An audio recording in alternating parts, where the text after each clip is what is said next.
بہت سے لوگوں نے میرے بارے میں اعتراض کیا ہے کہ ہم اس کے بیان اس لیے سنتے ہیں یہ تو مقلد ہے. یہ کیا ہے؟ مقلد ہے, ابو حنیفہ کا مقلد ہے. یہ تو ہم تو محققین کے بیانات سنیں گے, جو ریسرچ ہوتی ہے بھائی, تحقیق. یہ نہیں کہ جو ابو حنیفہ نے کہہ دیا اس کے پیچھے تم ہلا کے چل رہے ہیں. تو یہ بھی بڑے خوشنما نعرے ہیں.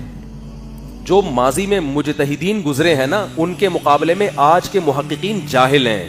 یہ محقق نہیں ہے. یقین نہیں آتا تو میرے سامنے بٹھاؤ, میں 2 منٹ میں انشاءاللہ ثابت کروں گا جو اپنے آپ کو محقق کہہ رہا ہے وہ ہے کتنے پانی میں. تو جہالت کی 2 قسمیں ہیں. ایک آپ جاہل ہو لیکن آپ کو پتہ نہ ہو کہ میں جاہل ہوں. ایک انسان جاہل ہو لیکن پتہ ہے کہ میں کیا ہوں, جاہل. تو اللہ کا شکر ہے مجھے پتہ ہے کہ میں جاہل ہوں. آپ کہہ سکتے ہو جب مفتی صاحب آپ خود کہہ رہے ہو کہ آپ جاہل ہو تو ہم آپ کے بیان کیوں سنیں. بھائی میں آپ کے مقابلے میں جاہل نہیں ہوں, ابو حنیفہ کے مقابلے میں جاہل ہوں, امام شافعی کے مقابلے میں آپ سے اللہ کا شکر ہے اللہ نے ٹوٹا پھوٹا علم زیادہ دیا ہے. تو جو اپنے آپ کو محقق کہہ رہے ہیں نا اس زمانے میں, ان سے الحمدللہ ہم پڑھے لکھے بہت زیادہ ہیں. ہم ان سے بہت زیادہ الحمدللہ پڑھے لکھے ہیں. اللہ نے ہمیں ان کی نسبت, اللہ کا شکر ہے, اللہ کا فضل ہے, ہم سے بہت علم دیا ہے. لیکن یہ اعتراف ہمیں ہے کہ جو اسلاف تھے ان کے مقابلے میں ہمارا علم بہت ناقص ہے. ان کی مینٹل لیول بہت زیادہ تھا. وہ تابعین, صحابہ تابعین کو انہوں نے نمازیں پڑھتے ہوئے اپنی آنکھوں سے دیکھا ہے. ان کا علم حدیث کی سند کا محتاج نہیں تھا, مشاہدے کا علم تھا. امام مالک نے المدونۃ الکبریٰ ان کی مشہور کتاب ہے, اس میں ان کے شاگرد کہتے ہیں کہ امام مالک رفع الیدین کی حدیثیں لا کے رفع الیدین کرتے نہیں ہیں. کیوں؟ وہ تابعین کو دیکھ رہے ہیں کہ مدینہ میں کوئی بھی رفع الیدین کر رہا. وہ کہہ رہے ہیں یار یہ سب نے کیسے چھوڑ دیا رفع الیدین. تو یہ مشاہدے پر مبنی علم ہے. امام ابو حنیفہ نے عبداللہ بن مسعود اور علی رضی اللہ عنہ کے شاگردوں کی پوری فوج دیکھی ہے جو رفع الیدین نہیں کر رہی. تو یہ علم جو حدثنا سے جو علم آیا ہے اس سے زیادہ پاورفل یہ علم ہے. میں کرنے والوں کا بھی قائل ہوں, میں رفع الیدین کے مسئلے میں شدت کا قائل نہیں ہوں, لیکن ہم جن ائمہ کو فالو کرتے ہیں ان کا علم آپ سے کروڑہ گنا زیادہ. آپ آج کے محقق ان کے پاؤں کی جوتی کی خاک کے برابر بھی نہیں ہے. اور یہ پبلک کو ہٹا رہے ہیں, ان لوگوں سے تحقیق کے نام پہ اپنا مقلد بنا رہے ہیں. ایسی اندھی تقلید آج کے محققین کر رہے ہیں کہ آپ کی سوچ ہوگی ایسی. جس حدیث کو ان محقق, آج کے محقق نے صحیح کہہ دیا, دم ہلا کے اس کو کیا کہہ رہے ہیں صحیح. نہ سند کی الف بے کا پتہ ان کو. فلاں نے لکھ دیا صحیح ہے تو مان لیا صحیح ہے, فلاں نے لکھ دیا ضعیف ہے تو مان لیا. علم حدیث کی الف بے بھی معلوم نہیں ہوتی, ہر چیز میں اندھی تقلید کر رہے ہوتے ہیں. تو یہ جو مجھ پر الزام لگتے ہیں نا یہ تو مقلد ہے, ہم اس کے بیان کیوں سنیں. بھائی جس کو آپ محقق سمجھ کے بیان کر رہے ہو, میں ثابت کروں گا وہ مجھ سے بڑا مقلد ہے, لیکن وہ ائمہ اربعہ کی تقلید نہیں کر رہا, وہ اپنے کسی باپ کی تقلید کر رہا ہوگا. سمجھتے ہو, وہ اپنے کسی باپ کی تقلید کر رہا ہے. تو اب میں کیا زیادہ اس موضوع کو چھیڑتا ہوں, پھر فرقواریت بڑھتی ہے. تو چھوڑ دو یہ تحقیق وحقیق جو ہے نا, یہ سارے فضول لوگ ہیں, کوئی ان دلوں میں تیل ہے نہیں. جو بڑا ہوا ہے نا فنٹر بن کے ہے, عافیت اسی میں. اپنے آپ کو مان لو کہ بھائی ہم فارغ ہیں, ٹھیک ہے نا, پڑھے لکھے. دیکھو میڈیکل سائنس میں لوگ یہ بات مانتے ہیں, ڈاکٹر کے پاس جا کے فنٹر نہیں بنتے کہ مجھے گردے کا تجھ سے زیادہ پتا ہے, تو بتا گردے میں پتھری یہاں ہے تو میں میری اپنی ریسرچ ہوگی. ڈاکٹر صاحب اللہ کا واسطہ, وہاں اپنی صحت پہ کمپرومائز نہیں کرتے. چونکہ دین کی فکر نہیں ہے تو جو آدمی تحقیق کے نام پہ کچھ بھی پھینک دے مارکیٹ میں, کوئی انجینئر کو فالو کر رہا ہے, کوئی میڈیکل سائنس کی کسی ڈاکٹر کو فالو کر رہا ہے, کوئی کسی سیاستدان کی تفسیریں پڑھ رہا ہے. بھائی ہر فیلڈ کے ہر فن کے مولا ہوتے ہیں. میں ایک بات آپ کو ایک چھوٹی سی بتاؤں, دیکھو یہ جتنے متجددین ہیں نا, جو نئے نئے فرقے, یہ آپ کو فقہ اور فقہا سے ہٹائیں گے کہ جو اسلامی ذخیرہ ہے نا فقہ کی کتابوں کا, یہ غلط ہے. بہشتی زیور غلط, ٹھیک ہے نا. اور یہ جو امام شافعی کی شرح المہذب ہے, فقہ کی مشہور کتاب ہے جو علامہ نووی کی, یہ غلط. اور فقہ حنفی کی مشہور کتاب رد المحتار, یہ غلط. جو بھی امام مالک کی المدونۃ الکبریٰ اور اس کے بعد جو فقہ کی کتابیں لکھی گئیں وہ غلط. تو چاروں مذاہب کی فقہ کی کتابیں ملتی ہیں ہمیں, اس کے علاوہ تو ملتا ہی نہیں کچھ. لیکن ان کی کوئی اپنی کتاب مارکیٹ میں کبھی نہیں آئے گی. سمجھ رہے بھائی, یہ تو ساری ہو گئی کیا, ان میں تو مسائل ہوتے ہیں A to Z, یعنی کتاب الطہارہ سے شروع ہوتے ہیں, نکاح طلاق کے احکام, تجارت کے احکام, روزے کے احکام, تمام فقہ کی کتابوں میں ایسا ہی ہوتا ہے. ایک ایک جزیہ بہت تفصیل سے لکھا ہوتا ہے, ٹھیک ہے. اس میں کچھ غلطیاں بھی ہوتی ہیں, تو ان غلطیوں کو ہائی لائٹ کر کے پوری کتاب کو غلط کہنا صحیح نہیں بنتا. وہ تو ہر انسان سے غلطی ہوتی ہے, علماء بتا دیتے ہیں بھائی یہ غلطی ہوئی ہے, حاشیے میں اس کی اصلاح کر دی ہے, بھائی اصل یوں ہے یوں نہیں ہے. لیکن آپ ان جدید محققین سے کہو کہ پھر اپنا فقہ مرتب کرو نا. کوئی یہ اپنا فقہ آج تک مرتب نہیں کر سکے کوئی بھی. ہر آدمی کا اپنی ایک کتاب ہوگی, 10 محققین مل کے بھی آج تک ایک کتاب ایسی نہیں لکھ سکے جس پر 10 کے 10 متفق ہوں, جس میں آپ کو روز مرہ کے مسائل ملتے ہوں, حیض و نفاس کے مسائل ہوں, اس میں خواتین کے نکاح طلاق کے مسائل ہوں, تجارت کے مسائل ہوں, حج کے مسائل ہوں. نہ ان کا کام ہے کتابوں سے کیڑے نکال کے کتابوں سے بدگمان کرنا, اس کے بعد لوگ کیا ہو جائیں, بے یارو مددگار. اب مسائل کس سے پوچھیں؟ سب پر تو اعتماد ختم, اور خود ان کو بھی مسائل نہیں آتے ہیں. ان کو 6 8 10 مسائل آتے ہیں جس میں امت میں فرقہ واریت کی آگ لگانے کے لیے جو کافی ہوتے ہیں. جیسے موسیقی جائز ہو گئی, اور داڑھی واڑی نہیں ہے اسلام میں, بس یہ مسئلہ ہو گیا. اور کیا ہے, اور طلاق ثلاث کا ایک نکال دیا, 3 ایک ہوتی ہیں, اور چند اختلافی مسائل, تراویح 8 رکعت ہوتی ہے, اور اللہ بھلا کرے آپ کا, اور خواتین کا پردہ نہیں ہے, جو غامدی سوچ سے جو متاثر ہے نا, یہ چند چیزیں. اور کربلا کا میں یزید اور وہ صحیح تھا, اور وہ کہہ رہے وہ غلط تھا, اور وہ یوں ہو گیا تھا, اور وہ یوں ہو گیا تھا. یہ چند ایک مسائل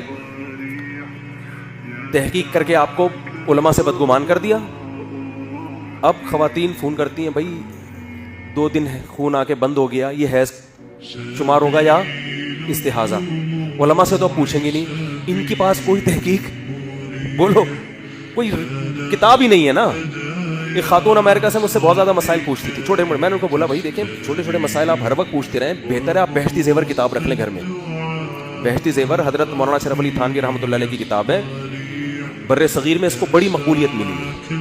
ایک ایک جزیہ اس میں لکھا ہوا ہے مسائل کا, طہارت کے طریقے. میں تو لوگوں کو ترغیب دیتا ہوں, اور جامع الرشید نے اس کو آسان کر کے چھاپا ہے. فوراً ایک صاحب, بہشتی زیور تو قرآن و سنت کے خلاف, تو فقہ حنفی کی کتاب ہے, ہم فقہ حنفی کو نہیں مانتے. تو بھائی پھر کس چیز کو مانتا ہے تو؟ قرآن حدیث کی روشنی میں ایک کتاب لکھ دے, میں اس کی ترغیب دوں گا, بھائی یہ کتاب گھروں میں خواتین پڑھیں, لیکن تیرے جیسے 10 محققین اس میں متفق ہوں. بات آ رہی ہے سمجھ میں؟ فقہ حنفی پہ تو لاکھوں علماء متفق ہیں نا. بہشتی زیور پوری دنیا میں کہیں بھی لے کے جاؤ گے, تمام حنفی اس کو مانیں گے. امام شافعی کے فقہ میں کوئی کتاب لکھی ہوگی, پوری دنیا میں جتنے بھی شافعی ہیں وہ اس کو مانیں گے. آپ لکھو محقق تحقیق کر کے, آپ کے پڑوس میں جو مسجد کا امام ہوگا نا, وہ اس کو لکھ دے گا یہ غلط ہے, یہ قرآن حدیث کی تحقیق کیا ہے, غلط ہے. آپ صرف اتنا لکھ دو گے نا, رفع الیدین سنت ہے. شافعی مذہب میں جہاں بھی جاؤ گے لکھا ہوگا رفع الیدین سنت ہے, فرض نہیں ہے. ایک مجتہد کو فالو کر رہے ہیں, ان کی تحقیق تھی. لیکن آپ شافعی مذہب سے ہٹتے ہو, فقہ حنبلی سے ہٹتے ہو, پھر آپ رفع الیدین پہ ریسرچ لکھو. 10 کتابیں اگر فقہ کی لکھو گے نا, 10 رائے ہوں گی رفع الیدین کے بارے میں. ایک محقق لکھے گا فرض ہے, رکن ہے نماز کا, رفع الیدین جس نے نہیں کیا اس کی نماز نہیں ہوگی. دلیل قرآن و حدیث سے, صلو کما رأیتمونی اصلی, جیسے میں نے نماز پڑھی ایسے پڑھو. تو میری نماز ظاہر ہے ایسے ہی پڑھنی فرض ہے نا. دوسرے نے لکھا ہوگا تحقیق کے بعد کہ رفع الیدین سنت مؤکدہ ہے, فرض نہیں ہے. تیسرے نے لکھا ہوگا سنت مؤکدہ لفظ تھا ہی نہیں نبی کے زمانے میں, یہ سنت ونت کا لفظ ہی غلط ہے, فرض ہے یا جائز ہے, بس. تیسری کوئی بحث, اصطلاحات میں اختلاف شروع کر دے گا وہ. چوتھا لکھے گا کہ رفع الیدین کرنا مستحب ہے. پانچواں لکھے گا کہ رفع الیدین کرنا نماز کا رکن ہے, اگر امام رفع الیدین نہ کرے اس کے پیچھے نماز ہی نہیں ہوتی.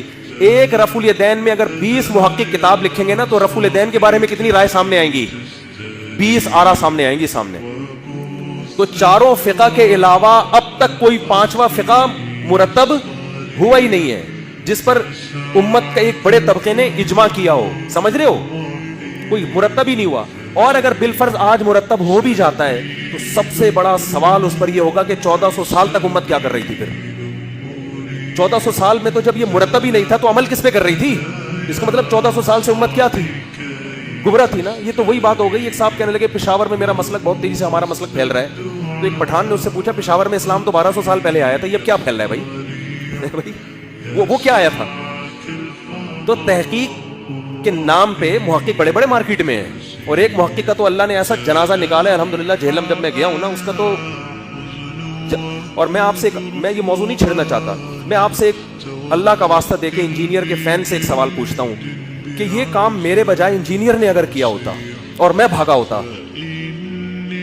وہ کراچی آتا, میں پہلے اس کو ٹائم دیتا کہ جب چاہو آ جاؤ, اور وہ کراچی آ کے ببانگے دہل اتنے فیئر طریقے سے مطالبہ کرتا کہ آپ نمبر دے دو, اور میں پھر بھی نہ آتا. وہ 48 گھنٹے تک کراچی میں گھومتا رہتا, اور میں الٹے سیدھے بیانات داغتا کہ پولیس نے پکڑ رہی ہے اور فلانا کر رہا ہو, بورا کیوں لے کر آئے, اور آپ کے جہلم پہنچنے کے بعد پھر میں یہاں کے صفائیاں پیش کرتا ہوں. آپ کا کیا خیال ہے کہ انجینئر کے فینس مجھے چھوڑتے؟ بولو. جو خاموشی ہم نے اختیار کی ہے تمیز سے ایک چیز ریکارڈ کروا کے واپس آ گئے. اس کے بعد میں نے آج یہ ٹاپک چھیڑ رہا ہوں میں. تو آپ کا کیا خیال ہے, انجینئر کے فین چھوڑتے ہیں ہمیں؟ کس قدر پروپیگنڈا کرتے ہیں کہ یہ دیکھا ایسے ہوتے ہیں مولوی, یہ دیکھا ایسے ہوتے ہیں, اور میمز بھی بناتے ہیں, مذاق بھی کرتے, اور اس ٹاپک کے علاوہ ان کا کوئی ٹاپک نہ ہوتا, اور بد زبانی بھی کرتے. تو میں انجینئر کے فین سے کہتا ہوں کہ اسی سے تمہیں اندازہ ہو جانا چاہیے کہ حقیقی تحقیق کون کرتا ہے اور کون تحقیق کے نام پہ لوگوں کو بے وقوف بناتا ہے. یہ تم کی عبرت کے لیے کافی ہے کہ ایک آدمی کراچی سے چل کے 48 گھنٹے جہلم میں گزار کے آپ کو اتنا فیئر طریقے سے موقع دے رہا ہے, اور آپ نے خود چیلنج بھی کیے ہوئے ہیں, اور آپ ایسے مارکیٹ سے شارٹ ہوتے ہیں کہ اللہ کی پناہ. اور جب آپ کا بیان آتا ہے تو انتہائی بےہودہ باتیں کہ کتابوں کا بورا کیوں لے کر آئے جہاز میں. میں نے تو یہ ٹاپک چھیڑ دیا, ہمیں کسی کو ذلیل کر کے کیا ملے گا, اور میں نے پیغام پہنچایا کہ آج بھی اگر وہ اس میں کچھ پازیٹیو چیز پیدا ہو جاتی ہے تو ہمارا بھائی ہم گلے سے لگانے کے لیے تیار ہے. لیکن میں انجینئر کے فالوورز کو اور فینس کو کہتا ہوں کہ اگر یہ کام انجینئر نے کیا ہوتا تو آپ دیکھتے اس کی زبان کیا ہوتی پھر, اور کتنا پروپیگنڈا کرتے, اور لوگ, ہمارا میڈیا بھی ساتھ دیتا اس کا. بی بی سی اس کی خبریں نشر کرتا, حقیقت بتا رہا ہوں آپ کو, بی بی سی اس کی خبریں نشر کرتا ہے, تو بی بی سی اس کو سپورٹ کرتا. ملحد اس کو سپورٹ کرتے, ایتھیسٹ, کیونکہ میرے خلاف ایتھیسٹ نے بھی بیان ریکارڈ کروایا تھا کہ مفتی طارق مسعود جہلم جائے گا تو مار کھا کے آئے گا. یہ ایتھیسٹ نے سپورٹ کیا اس کو اس معاملے میں نہیں کہہ رہا ایتھیسٹ کو سپورٹ کرتے. تو ایتھیسٹ بھی کلپ بنا کے ڈالتے, دیکھا مولوی بھاگ گیا, دیکھا یہ ہو گیا. تو میں اب ایتھیسٹ بھی خاموش بیٹھے ہیں, ہلکا پھلکا انہوں نے کہا کہ یار ہمیں انجینئر سے یہ امید نہیں تھی, بس بڑی تمیز سے نا, بڑے سیلف اس کی یعنی رسپیکٹ کا خیال کر کے. میرا خیال ہے آنکھیں کھولنے کے لیے یہ بات کافی ہے. لیکن وہی بات ہے, جب دل پہ مہر لگ جائے اور انسان ہدایت چاہتا ہی نہ ہو تو پھر دنیا کی کوئی طاقت آپ کو سیدھا راستہ نہیں دکھا سکتی. تو بھائی ہم نہیں کہتے ہم محقق ہیں, ہم آپ کے مقابلے میں محقق ہیں, مجتہدین کے مقابلے میں ہم مقلدی الحمدللہ. اس پہ ہمیں فخر ہے کہ ہم کوئی نیا مسلک ایجاد نہیں کر رہے, جو مجتہدین کی آراء چلی آ رہی ہیں ہم انہیں کو فالو کرتے ہیں. اور یہ جو آپ اندھی تقلید کا ہم پہ الزام تھوپتے ہو نا, سامنے بیٹھو ہم بتائیں گے اندھا مقلد کون ہے اور وہ تقلید جو علی وجہ البصیرہ ہے وہ کون ہے. ایک آدمی ڈاکٹر کی تقلید کرتا ہے کہ ڈاکٹر پڑھا لکھا ہے, یہ اندھی تقلید نہیں کہلاتی. اسی طرح دین میں کسی مجتہد کو فالو کرنا کہ اس پر پوری امت نے اعتماد کیا ہے, یہ اندھی تقلید نہیں کہلاتی. وہ تقلید اندھی ہے جو اپنے باپ دادا کی مشرکین کیا کرتے تھے, کہ جن باپ دادا کے برحق ہونے کی دلیل نہ ہو ان کو فالو کرنا. ادھر ہمیں ابو حنیفہ, امام شافعی, احمد بن حنبل کے برحق ہونے کی ہمارے پاس دلیل نہیں ہے, دلائل کے انبار ہیں. ان میں سے کسی کی تقلید کرنا یہ اندھی تقلید نہیں ہے, یہ تقلید ہے مطلوب ہے, یہ قرآن و سنت کا حکم ہے.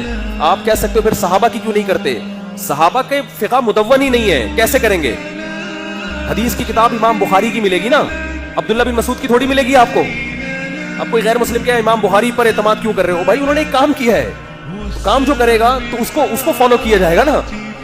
حدیث کے باب میں ہم امام مسلم کو, امام بخاری کو, امام ترمذی کو امام مانتے ہیں, حالانکہ یہ بھی نبی نہیں ہے نہ یہ صحابی ہیں. تو فقہ کا کام جس نے کیا ہوگا اس کو امام بنایا جائے گا. تو فقہ کا کام ان چاروں اماموں نے کیا ہے, ان سے پہلے صحابہ نے کیا نہیں ہے یہ کام, کیونکہ ضرورت نہیں تھی اس وقت. اور آپ کون سا امام صحابہ کی تقلید کر رہے ہو؟ آپ بھی تو اپنے مولوی کی تقلید کر رہے ہو.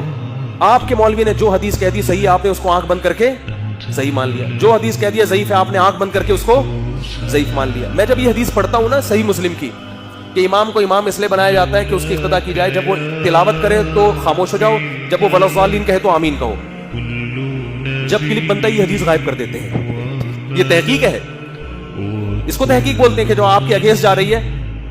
جب قرآن کی آیت پڑھی جا رہی ہے, اذا قرئ القرآن فاستمعوا له, قرآن کہہ رہا ہے جب قرآن پڑھا جائے تو خاموشی. یہ بھی تو فاتحہ کے بارے میں ہے نا, فاتحہ بھی ہے اس میں اور دوسری آیت بھی, تو آپ مان لو ہاں یار یہ بھی مضبوط دلیل ہے, تو حنفیہ کی مضبوط دلیل ہے. ہم تو پھر بھی بڑا ظرف کہتے ہیں کہ یار امام شافعی کی دلیل بھی مضبوط, امام ابو حنیفہ کی دلیل بھی مضبوط, دونوں میں کسی کو فالو کر لو. لیکن آپ ایسے اندھے مقلد ہو, آپ کو آپ کے بابوں نے یہ بتایا ہوا ہے کہ جو دلیل ابو حنیفہ کی ہوگی وہ بالکل بھی آپ کو پسند نہیں آنی چاہیے, اس کو بالکل انکار کر دو. جو میرا بابا حدیث پیش کر رہا ہے